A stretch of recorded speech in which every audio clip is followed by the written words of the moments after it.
Ibyo turabihaze pe, turabihaze. Abantu baraturambiwe.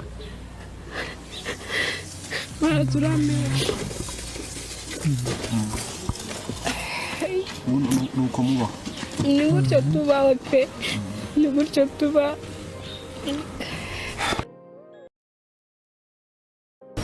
Ikibazo cyanjye ntabwo ngiye naje numva ko nta kibazo mfite cyane, kuko numva ko nje gufasha umuntu ufite ikibazo, ngiye nta kibazo yemo nk'icyumweru nkayambabara mu nda. Noneho arigena ryamaga napfuna ngapfuna amaraso, avuga se navuye inyuna nkabwira shere ngo hindukira turebe niba nta gisebe wacitse, gisebe nkakibura. Noneho sizukuru nibutse hari ukuntu umuntu avanga reka apfunisha supanete. No mu gitondo ngiye kuyizinga mbona y'amaraso, ndamubwira ati sheri ariko nazanye amaraso mu mazuru, ariko nyine mbabara mu nda ntabimwereka ko akundi woza umuntu wunamye nkumva ndi kubabara. Ebana mu nda hahora hashyushye ntazi byari byo. Tujya kuri mituweli, twagiye kwikopesha kuko amafaranga twari dufite, tujya kwikopesha imiti muri farumasi. Wumvaga ari imiti igiye kuvura iki? Numvaga akaburana navuze birani mu nda nkabwira nuko niyumva. Aravuga ati na infection.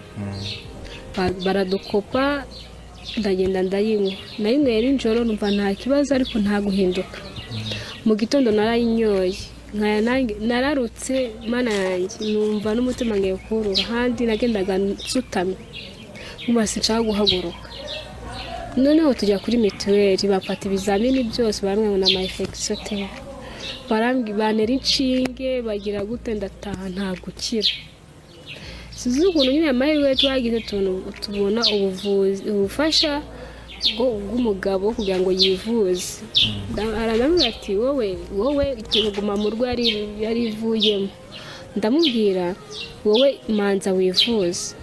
Umugabo arambwira ati oya ngomba kujyana kwivuza tukareba wowe ikibazo waba ufite. Nubwo ari umurwayi aravuga ati reka ngo hari. Yego yaramari nukuri pe yaramariye. Mwese muri abarwayi. Yaramariye rwose anjyana muri prive. Ko mitore byari byanze anjyana muri prive ngo turebe ikibazo dufite. Ndavuga ati rwose si ngewe sinshaka kubyara ko njye mbabara mu nda. Bacisha muri scaneri bari muri ibyuma bacishijemo bafata n'ibizamini byose basanga ari inyama yarwaye nyine irano duhago tubiri, imwe yararwaye overe udusabo tw'intanga, imwe yararwaye bisa ko bayikuramo, n'indi barambwira ngo nawe yarazibye ntago wabasha gutwita, bisaba ko witeresha inanga cyangwa se tugashaka ubundi buryo wakoresha. Ndavuga se basi nta kintu mwigeze munkorera tuyangira ko ari kugukorera ni kugira ngo uzitereshe inanga, ntago wabyara nyine uzazohora muri mu buribwe bumeze gutyo.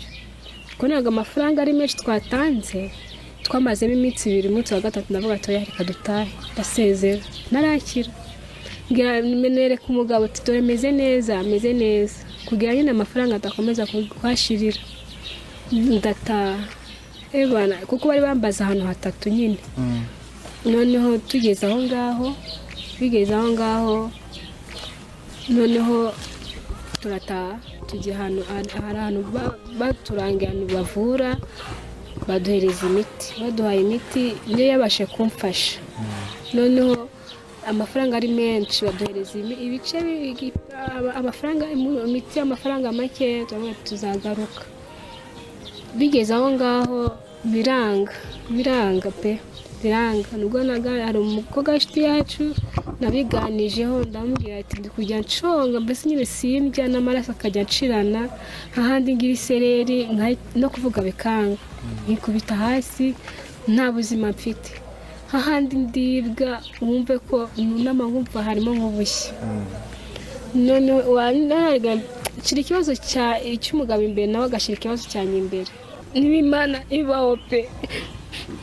Ingira ikibazo dukorera mu rugo tuba tugihugiyeho basi. Niba ari uwo mwana ibikore, niba cyangwa zishaka kukiza umugabo wanjye, ibukiza umugabo wanjye ajye gukaza. Kwirirwa dusaba amafaranga nk'igihumbi magana turabihaza.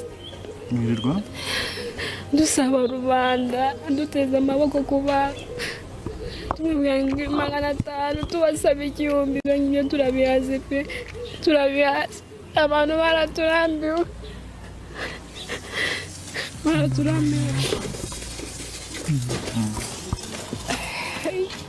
nuko mubaho ni gutyo tubaho pe ni gutyo tuba basi byarangiye genda shamfiyeri muganga wakurikiranaga byarangiye pasi byarangiye tugiye kumushyira muri morgue izindi gahunda turajya duhana amakuru ariko byarangiye mukama wanje mbega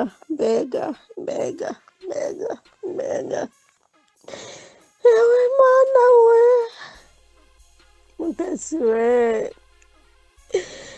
igendera ariko imana iraguhaye ijuru n'abakurwanyaga imana imbabarire ndi umwana w'umuntu yo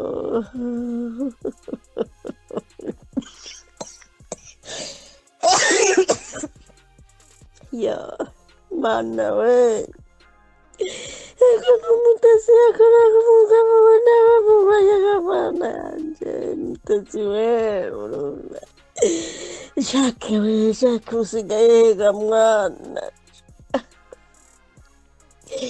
yawe Jacques we mana yanje yo baramurwanyije mana we ndi umwana w'umuntu imbabarije imana umubabarire nketse byinshi yo banze ku bukwe bwe butaha mana we satani n'umuja nacunganaga n'umutipi iyo bazaga muri icyo gipangu yego nkamubwira ati mbabarira pe mbabarira ngiye kunkarabya icyo gihe ntabwo washobora kwikarabya imana ishimwe gusa nta kindi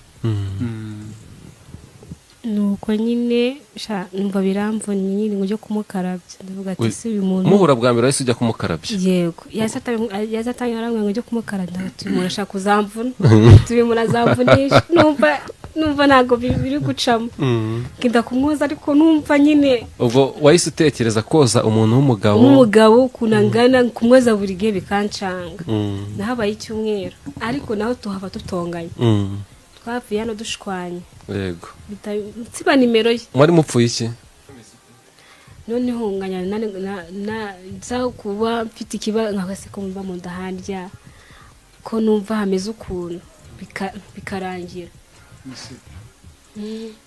noneho iyi mfasha nta makuru ufite direka nuko bigeze aho ngaho bakayavuga ngo ni sida tujya kurahira sheri yanereye n'ivi aragwa ariko nyine nakuze inshuro nk'ebyiri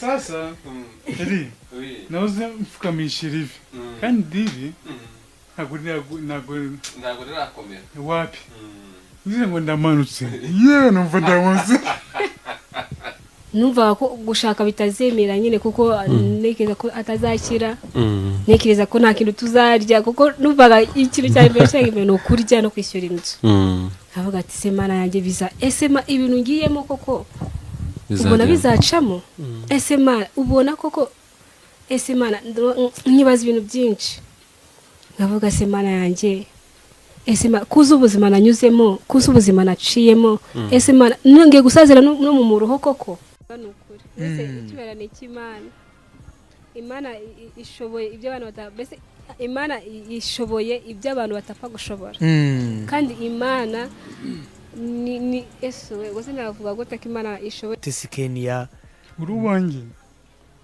vuba wow ja uriyumva gute sinzi yego sinzi pe ndiyumva sawa kabisa sawa kabisa pe Ja uriyumva gute? Sinzi pe. Sinakubwira ngo byumve. Ndiyumva neza. Wow. Kabisa. Wow. bavuze menshi kuri njye no ku mugabo wanjye ariko ntabwo byanca intege nzakomeza kuko narabitangiye. Wow. Kuva wa munsi muza hari ibibazo nyine byatangiye kuhaba rimwe na rimwe haza nk'abantu hari ukuntu nyine nkakora abantu bacuruza bakazana mu ngo z'abantu baba banzaniye nk'ikintu bakaza bakanuka nyine nkamwihora akambwira nk'ikiriza nyine ngakorera ko ari njye umunyamafuti nyine kugira ngo bibe bigufi nyine. Yego. Najya nko kuvoma yajya gusaba amazi kandi nyir'ubwite arahari afite ubushobozi bwo kunsubiza. Ubutumwa bwaje ndabanza gushimira isi yose pe. Mana yanjye abagore abagabo bose Imana ibahe umugisha uvuye ku Mana data na mwana. Amen. Ubutumwa bwaje ni imungana n'ibihumbi Yagufasha, Mutesi yadufasha. Haje miliyoni 3 n'ibihumbi 258 n'ibiceri 58. Dore ubutumwa bwanyu ngubu. Sinzi kabisa sinzi numva nshaka kurira ahubwo. Numva nshaka kurira. Gusa ndashimira abantu bose bitanze bahaye umugore wanjye akazi. Umuganga umwe i Kanombe yarandebye yarambwira ngo beti ngo nyamana wapi ntabwo uzakira. Umuganga kwibwiriye icyo kintu kabisa witwa John. Mpita numva nkizi intege. Cyangwa tukendagiye naje ari na nimugoroba kuhanze. Niyemeje ngatoke mu rugo baranyirukanye ni nko bavuye mu maso nje ku mugabo umufashe buri kimwe niyemeje mbese nyine mu rugo barabyanze ariko ndaza bana nawe kandi nta kibazo muri bike mu byiza. Ndabasuhuje yimbaye nikaze mwese tugenda tubana umunsi ku wundi kuri channel ya YouTube ya Masimbi TV. Ni hamwe muzajya mugenda mukurikira amakuru atandukanye avuga mu myidagaduro mu gihugu cy'u Rwanda. Muzajya mukurikira ibiganiro bimwe na bimwe byaba ibyo mu buzima busanzwe bwa buri munsi cyangwa se nibivuga ku makuru y'abastari batandukanye hano iwacu mu gihugu cy'u Rwanda. Reka nanjye nihanganisha umuryango wa Mutesi, reka nanjye nihanganisha by'umwihariko Jack Rutayomba wabuze umugore we mu buryo bwemewe n'amategeko ndetse na hagati ya bombi. By'umwihariko dore ko isezerano rya mbere ari ryo abantu bemeranyijwe. Ayo majwi mwatangiye mwumva harimo amajwi ya Rutayomba Jack ndetse n'uwari madamu we cyangwa se na madamu we Umutesi, ndetse harimo n'amajwi y'abantu bamwe na bamwe bagiye batungurwa n'urupfu rw'uyu munyarwandakazi. Yewe nibagiwe yuko harimo n'amajwi y'uwamukurikiranaga by'umwihariko ku burwayi yari afite. Yarasanzwe afite uburwayi ariko we ngo yumvaga nk'uwakize, ndetse hari biri kugenda bivuga mu buryo bugiye butandukanye buvuga yuko yaba yazize amashyari y'abantu batifuzaga yuko abana na Jack. Abana nanjye mu kiganiro kirambuye uramenya byinshi mu buryo burambuye, cyane cyane ni ibiri inyuma y'urupfu rw'uyu munyarwandakazi.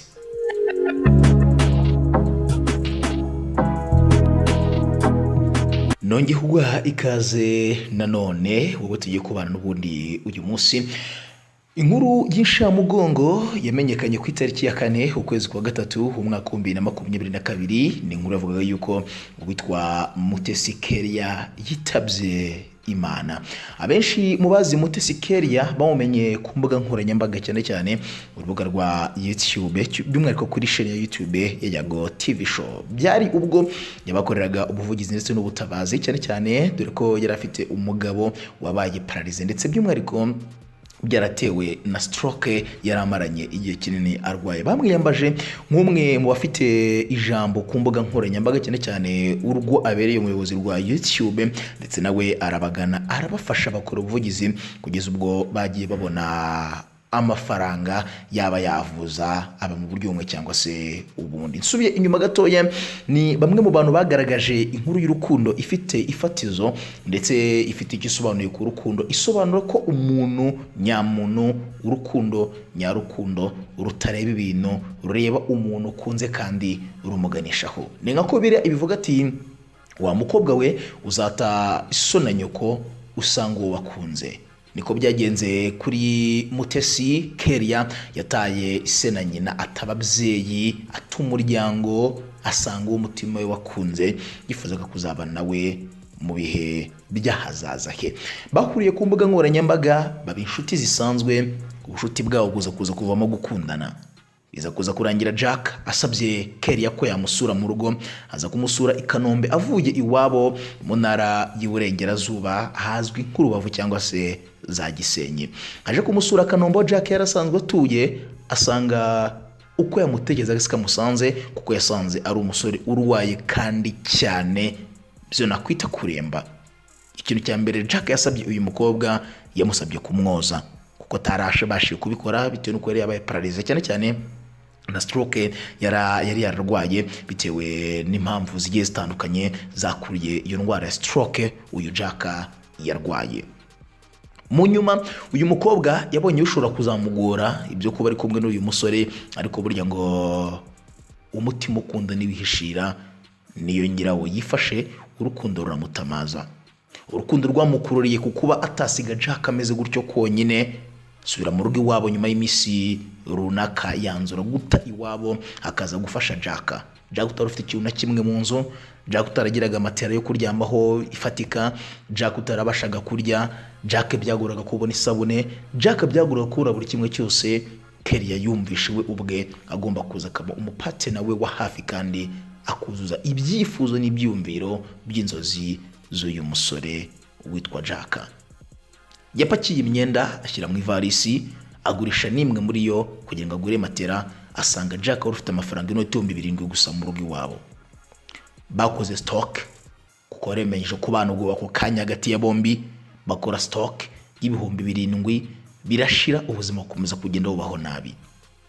Uyu mukobwa Keria wari kumwe na Jack bakomeza kuba muri ubwo buryo, hari ibicana igiye yatangiye guhura nabyo rugikubita. Bamwe ati uyu musore kurwaza gutya naramuka akize azaguta. Abandi bati uyu musore afite ibyo gukurikyo byo kuba uri kumurwaza, nibiramuka bikemutse ntago uri sayiziye. Uyu mukobwa nawe kumva ibintu nk'ibyo ngibyo kubyerana mu mutima byaramugoye, abaza Jack ati ese sheri ko kuzana? Jack ati sinaguta urukundo rwanjye kuko rufitanye urukundo nyarwo kandi nyakuri rufite byinshi rusobanuye. Imisi yakomeje kwicuma, ariko ubuzima bukomeza kugenda bubaho nabi. Niko batekereje kujya muri media kwaka inkunga, baza guhura na Yago TV show ibabera umugisha.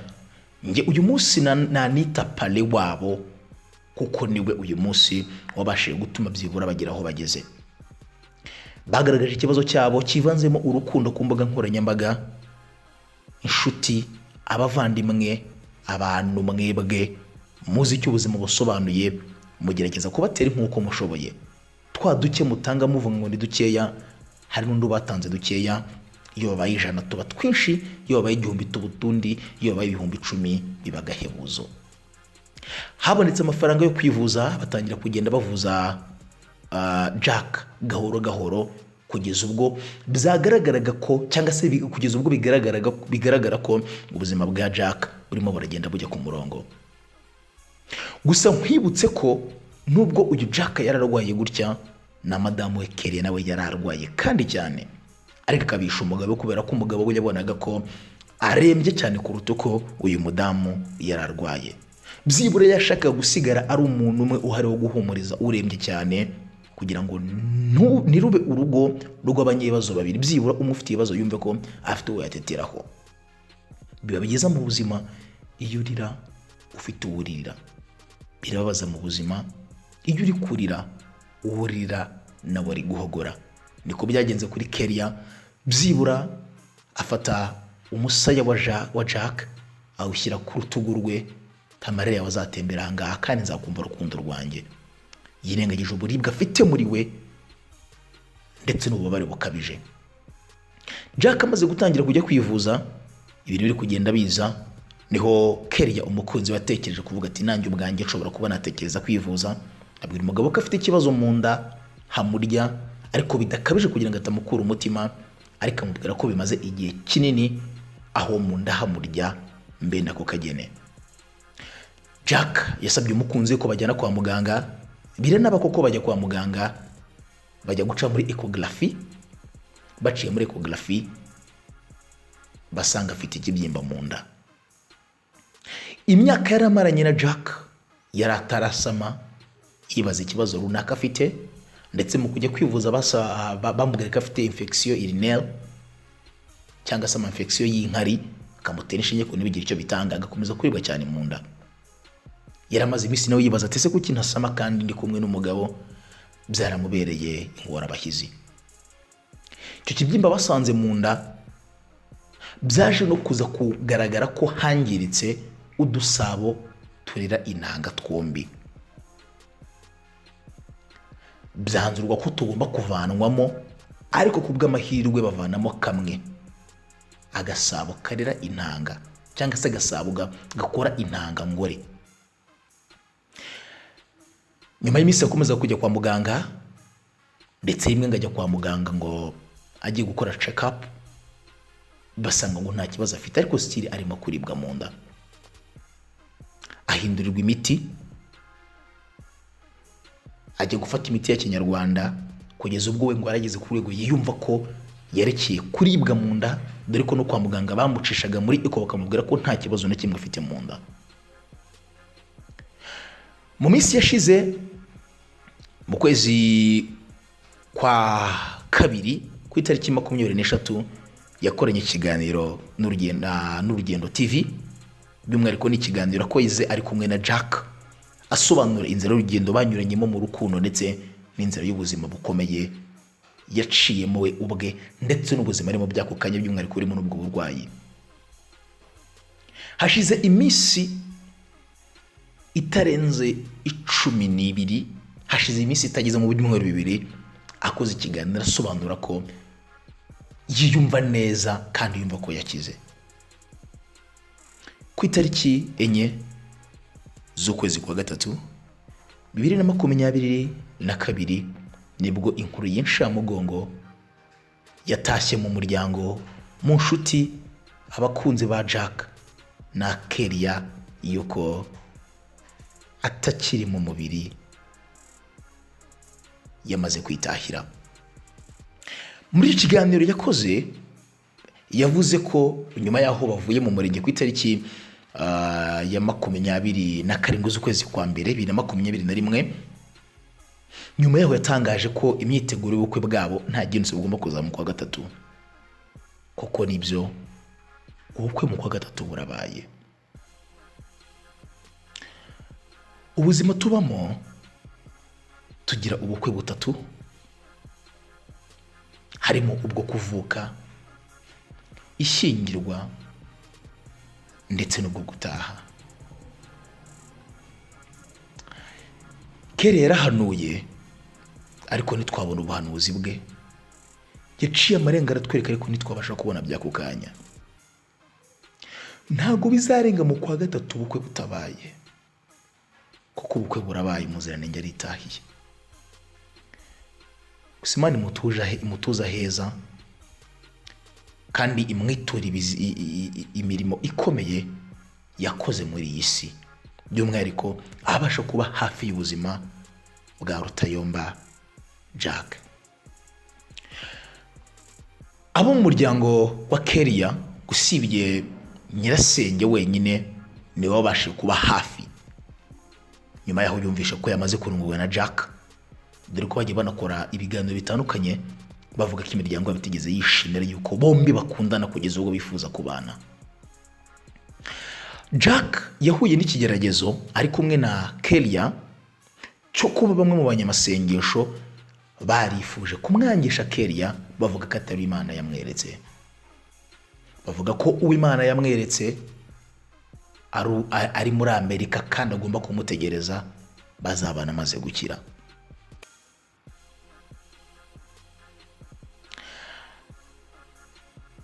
uyu munsi kubw'inkuru y'urukundo rwa Jack na Keria byatumye benshi bimariramo uyu muryango w'aba bombi.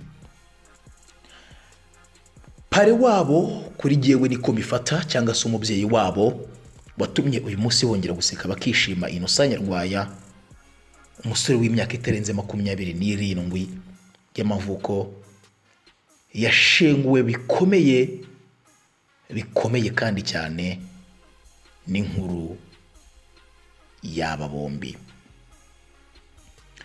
Ku munsi w'ejo kuwagana ku isaha y'isa 11:06 z'ijoro zari mugoroba, yagiye kuri WhatsApp yandika amagambo akomeye kandi akakaye cyane.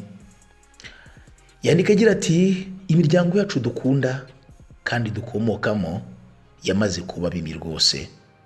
Imiryango yacu hari igihe mudutera ibikomere tutazigera dukira kugeza natwe tuvuye muri ubu buzima. Ubu se Jack arabahate koko, na mutesi we wamukunze akamukundira mu burwayi bwe kugeza bakoze umurenge, nubwo imiryango yakomeje kwitambika, none birangiye mutesi yitahiye. Byibuze mwari no kumugirira impuhwe, mwari no kugirira impuhwe Jack. Umutima n'ubwonko byanjye birababaye pe. Reka nsubiremo iyi poste, ntabwo ndi buyitereho commentaire kuko namwe muri bakuru muranaliza kubiri kuvugwa n'ibinugwanugwa ndetse n'ibikekwa, ariko ndagenda kuri poste ya Innocent Nyarwaya. Ndongera nsubiremo aya magambo yanditswe na Nyarwaya Innocent cyangwa se Yago, muri bakuru namwe murayumva. Yago yanditse agira ati, imiryango yacu dukunda kandi dukomokamo yamaze kuba mibi rwose. Imiryango yacu hari igihe mudutera ibikomere tutazigera dukira kugeza natwe tuvuye muri ubu buzima. Ubu se Jack arabahate koko, na mutesi wamukunze akamukundira mu burwayi bwe kugeza bakoze umurenge, nubwo imiryango yakomeje kwitambika, none birangiye mutesi yitahiye. Byibuze mwari no kugirira impuhwe Jack. Umutima wanjye n'ubwonko byanjye birababaye pe. Iyo poste kizuza kuri 6 kuri statut ya WhatsApp, after screenshot ya poste yashyize kuri Twitter ndetse na Instagram, yandika agira ati, ariko ubu nta kuntu leta yashyiraho itegeko rihana umuntu ukekwaho amarozi muri quartier, mu gihe hari nk'ibimenyetso simusiga byerekana ko uwo muntu ari umurozi. Ruhukira mu mahoro Madame Jack, yakapo ya Jack na Keria mwakunze iherutse gukora umurenge, Keria yitahiye. Iyi poste ya Keria Yago irahamya idashidikanya ko bivugwa ko uwitwa Keria yaba yishwe n'amarozi cyangwa se yaba yishwe n'abamuroze. Iyi poste ye yo kuri Instagram ni munyemerere nyiceho gatoya ndebe ibitekerezo byayitanzweho, ndetse nce no kuri Twitter naho ndebeho gatoya. Iyi kuri Instagram ifite ibitekerezo bisaga 1202 kugeza amagingo aya ngaya nakoraga iyi nkuru. Uwitwa Anita Pendo yanditse igitekerezo gikomeye agira ati, ubu noneho abarozi basigaye bakora ku mugaragaro, gusa bibuke ko bazapfa nabo. Umuntu arafata umutungo we wose akawusheta ngo ariko ntubeho. Mana komeza udushyirireho uburinzi. Rest in peace mukobwa mwiza wahanganye n'ubuzima, none aho bwari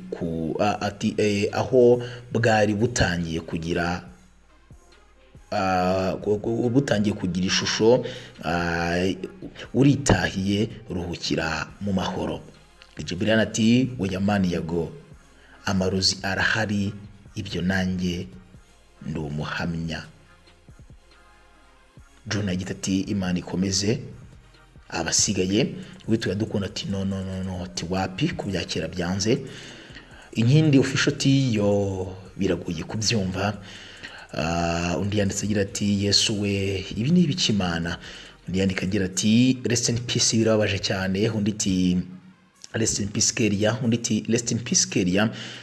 Undi yanditse agira ati oh la la mbega inkuru imbabaje. Ati mbega Jaka wongeye gusongwa n'iminsi.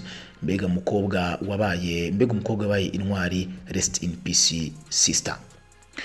Ibi ngibi ndemeranya na benshi yuko uyu mukobwa yabaye intwari, kandi ndemera neza koko Mana wowe utanga ijuru, sabiye ijuru uyu mukobwa kuko yaruse benshi, kandi ndahamya nashidikanya ko umutwaye kuko niba twawe n'umuntu nawo umutima utazigera ugira amahoro. Gusa biragoye kwemeza ikisha umuntu mu gihe ibisubizo byo kwa muganga bitari byagaragaza ngo byagenze uko nuko. Uwitwa Mwene Karangwa yateye komantere kuri ya post yo kuri Twitter ya Yago Nyarwaya, yandika agira ati ngo amarozi muri leta ntibayemera, Imana ibahiruko ridashira. Tuyizera ati ariko nka buriya abashyiraho amategeko nabo bahuye n'iki kibazo, ubwo